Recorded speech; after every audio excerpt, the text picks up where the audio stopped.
You don't have a budgeting problem. You have an archetype problem. There are 5 money archetypes. 4 of them are financial death traps, and you're operating from one right now, probably without knowing it. I'm about to name yours, and more importantly, I'm going to show you exactly how to escape it. Welcome to Smart Investing Journey. I'm Marcus. This channel is where broke ends and ownership begins. If you're tired of finance advice that assumes you just need to try harder, you're in the right place. We don't do shame here, we do systems, because you will never out-discipline a system that was installed in your childhood. And your money archetype? That's the system running in the background right now. Now, hear me on this. You've probably tried the budgets, you've downloaded the apps, you've watched the videos that tell you to just stop buying coffee, and maybe you even stuck with it for a few weeks. But then something happened. A stressful day. A friend invited you out. A treat-yourself moment that didn't feel like a big deal until you checked your account 3 weeks later. Here's what nobody tells you. That cycle isn't a willpower failure. It's an archetype executing its default program. Think of it like this. Your phone has an operating system. It runs whether you're thinking about it or not. Your money behavior has one too, and it was installed long before you had any say in the matter. Most of what you believe about money was absorbed by age 7. Not taught, absorbed. You watched how your parents handled bills. You felt the tension when money came up at the dinner table. You learned whether money was scary, shameful, scarce, or simply not discussed. And from those observations, your brain built a survival strategy, a default mode, an archetype. The problem? That archetype was designed for childhood survival, not adult wealth building. So now you have a 28-year-old operating a financial system built by a 7-year-old's observations. And that 7-year-old did their best, but their best was based on limited data, stressful emotions, and whatever was happening in your house on a Tuesday in 2003. Today we're doing something different. We're not going to shame your spending. We're not going to preach about discipline. We're going to name the 5 archetypes. We're going to show you the hidden trap inside each one. And we're going to give you the exact escape map, the operating system upgrade for whichever one is running your financial life right now. Because here's the truth that changes everything. You are not your archetype. You are the architect who can replace it. So what exactly is a money archetype? It's not a personality type. It's not a zodiac sign for your wallet. It's an unconscious operating system that determines how you earn, spend, save, avoid, and emotionally react to money. And here's the part that matters. Archetypes are identity-level programs. They're not habits you break with a spreadsheet. They're beliefs you install with awareness. Psychologists have studied this for decades. The research shows that our earliest money memories create what researchers call money scripts, automatic thoughts and behaviors that trigger in specific financial situations. And those scripts cluster into patterns. The patterns become archetypes, and the archetypes run your financial life on autopilot. Now, most people are a cocktail. You might be 70% one archetype and 30% another. That's normal. But there's usually a dominant one, the one that shows up when you're stressed, the one that takes the wheel when you're not paying attention. That's the one we need to name. There are 5, the avoider, the spender, the saver, the martyr, and the builder. 4 of these are traps. 1 is the exit. And here's what most people get wrong. The traps don't look like traps. They look like virtues. They look like responsibility, generosity, caution, or spontaneity. That's why they're so dangerous. You don't know you're in a trap because the trap is wearing your values like a costume. The avoider thinks they're just not a numbers person. The spender thinks they're living life to the fullest. The saver thinks they're being responsible.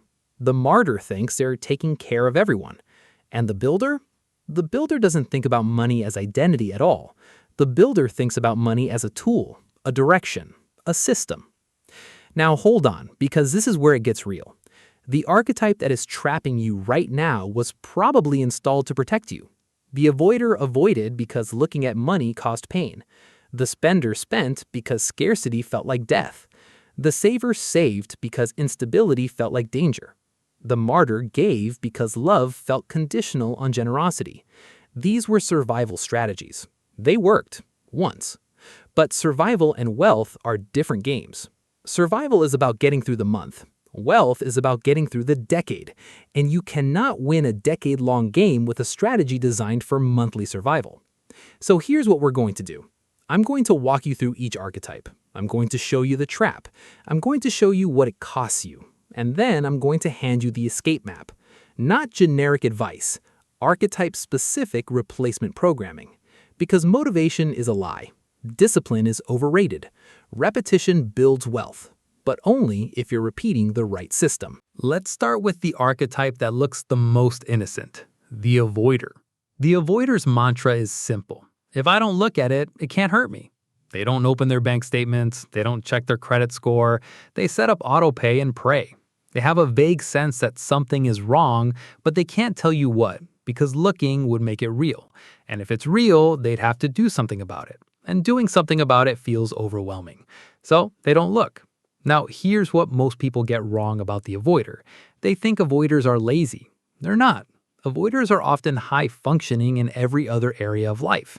They're crushing it at work, they're great friends, they're organized in every domain except this one.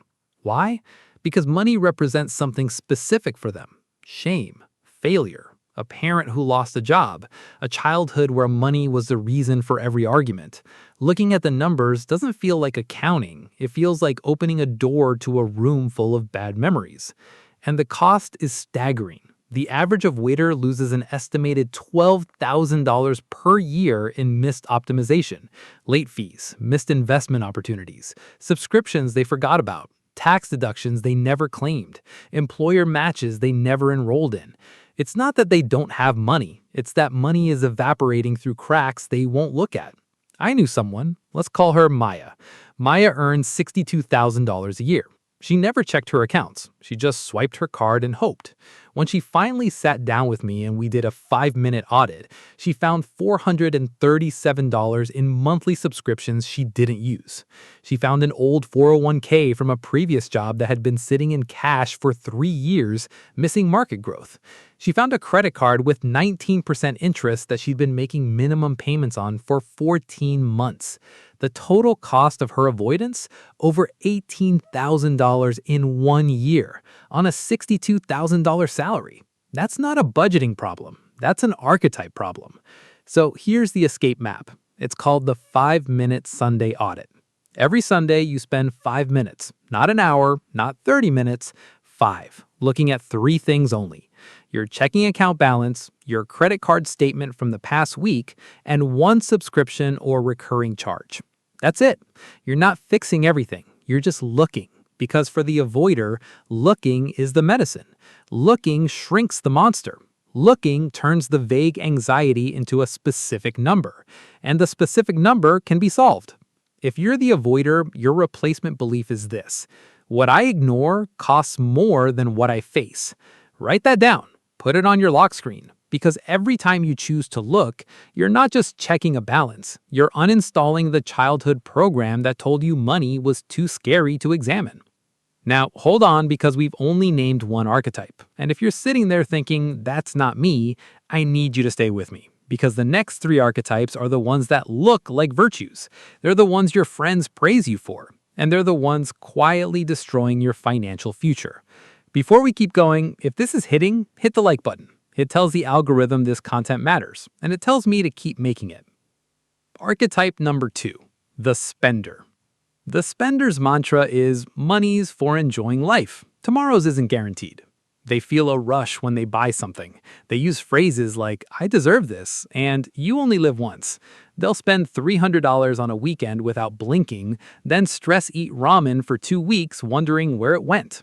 They're not irresponsible, they're dopamine-driven, and dopamine doesn't care about your 5-year plan. Here's what most people get wrong about the spender. They think spenders just need to grow up or learn to delay gratification. But that's not the root. The root is that for the spender, spending isn't about the thing, it's about the feeling. The feeling of abundance in a childhood that felt scarce. The feeling of control in a life that felt chaotic. The feeling of being worthy of nice things when they were taught they weren't. Every purchase is an emotional transaction first and a financial transaction second, and you cannot budget your way out of an emotional need. You can only redirect it. Now, I talked about this in video 4, the 3 a.m. DoorDash habit. If you haven't seen that one, the math is brutal. A $12 delivery habit 3 times a week invested instead at 8% return over 30 years, $340,000. $340,000. That's not a coffee problem. That's an archetype problem. But here's the thing about the spender. Willpower will fail you every time, because willpower is a finite resource and dopamine is infinite. What you need isn't restriction. You need a filter, a system that sits between your emotional impulse and your bank account. Enter the 3-question filter. Before any non-essential purchase over $50, you ask 3 questions. 1. Will this matter in 30 days? 2. Is this solving a real problem or creating a temporary feeling? 3. If I invested this instead, what would it be worth in 10 years? These aren't guilt questions, they're alignment questions. They don't shame the desire, they just slow it down long enough for your builder brain to catch up. And if the answer is still yes after all 3, buy it, guilt-free. Because a spender who trusts their system spends better than a spender who lives in restriction. Your replacement belief spender is this: I don't need to stop enjoying money, I need to start directing it. Because the same dopamine that drives impulse purchases can drive intentional investments. Same brain, different target, different outcome. Archetype number 3, the saver. The saver looks like the winner. They're not in debt, they have money in the bank, they clip coupons and hunt deals and feel a genuine sense of pride when they see their account balance grow. Everyone praises them. You're so responsible. I wish I could be like you. And the saver smiles and feels safe. But here's what most people get wrong about the saver. Saving isn't wealth building. Saving is just not losing.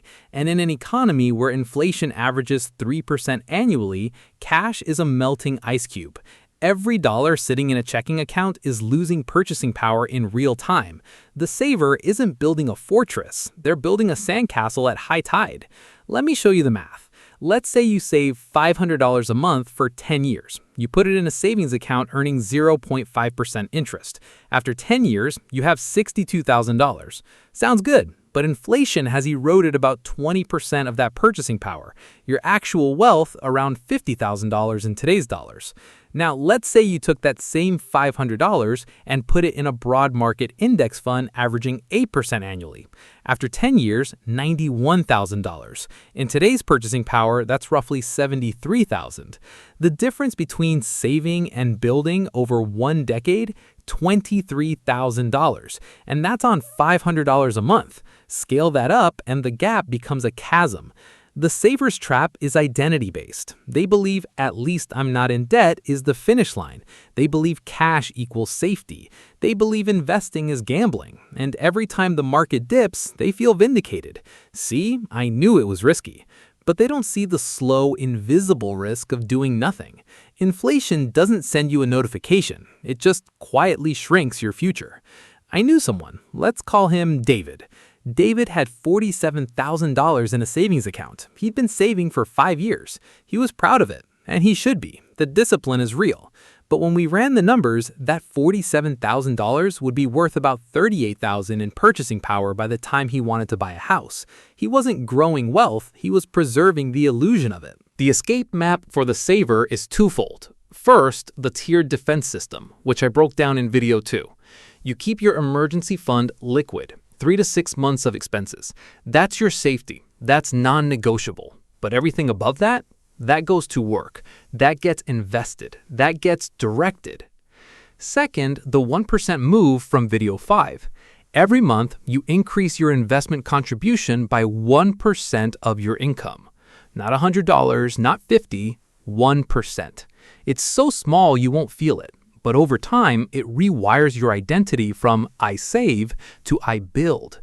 And identity drives behavior far more than any spreadsheet ever will.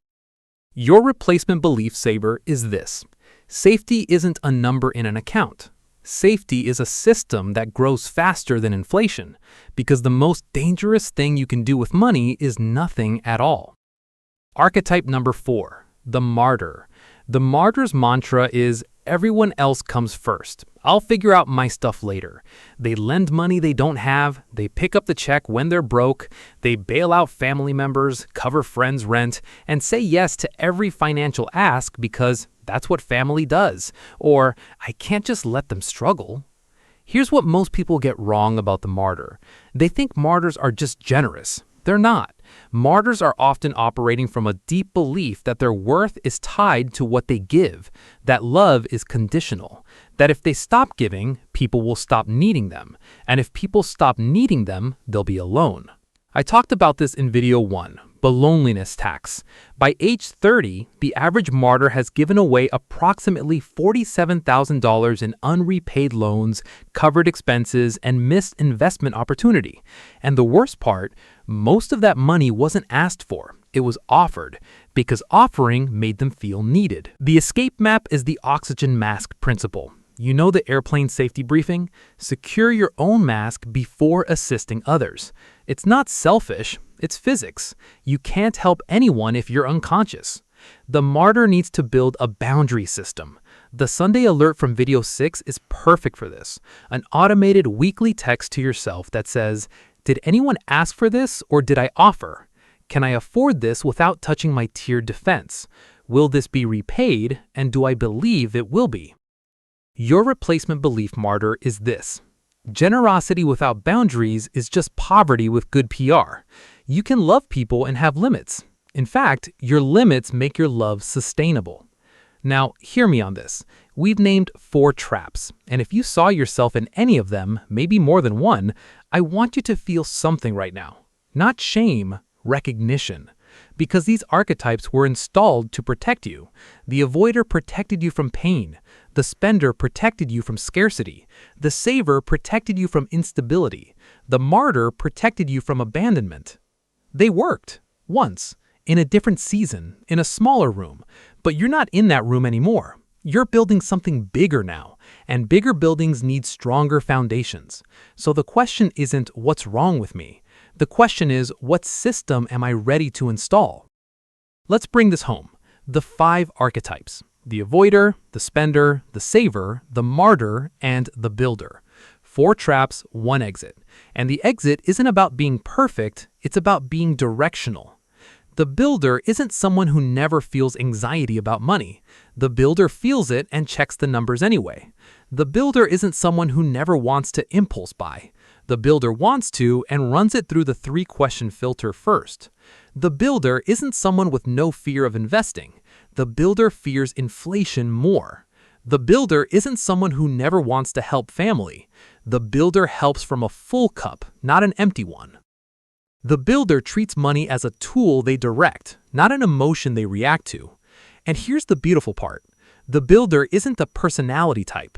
The builder is a mode you step into, a system you install, an operating system you run instead of the one you inherited. So let's talk about the transition. Because you don't flip a switch and become the builder. You uninstall one program and install another. 3 steps. Name it. Say it out loud. I am the avoider. I am the spender. I am the saver. I am the martyr. Not as identity, as diagnosis. You can't fix what you won't name. Map the trigger. When does your archetype take the wheel? Is it Sunday night anxiety? Is it a stressful email from your boss? Is it a family member asking for help?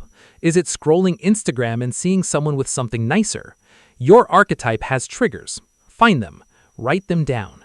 Because awareness is the gap between impulse and action. Install the replacement. This is where the systems come in.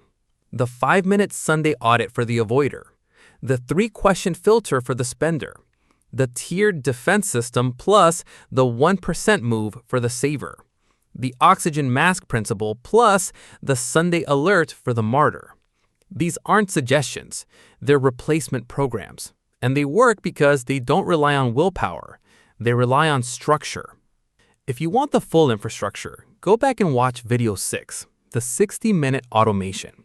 Because once you know your archetype, you need the system that keeps your builder mode running even when you're tired, stressed, or triggered.